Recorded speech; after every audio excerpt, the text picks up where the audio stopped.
বুকে যাই, থিওরি বুকে কিন্তু সবসময় বলা আছে যে 1 নম্বর ওয়েভের হাই ভাঙলে তবে একটা স্টকে ঢুকতে বা স্টকটাকে পারচেজ করতে। কিন্তু আমি কি বলি যে এবিসি যদি আমার পারফেক্ট ক্যারেক্টার ম্যাচ করে তাহলে অলওয়েজ এখানেই বাই করো, কারণ 1 নম্বর ওয়েভের হাইয়ের উপর বাই করলে কি হচ্ছে, স্টপ লসটা অনেক বড় হয়ে যাচ্ছে।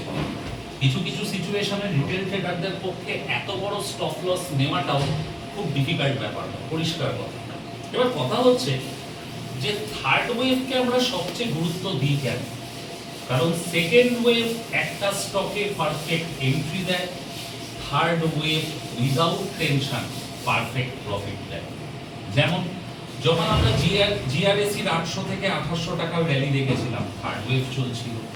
যখন আমরা কোচিন শিপইয়ার্ড, মাঝগাঁও ডক, হ্যাল প্রত্যেকের র্যালি ওই প্লেসে দেখেছি, ওটা কিন্তু তখন শর্টার টাইম ফ্রেমে উইকলি চার্টের হিসেবে থার্ড ওয়েভ।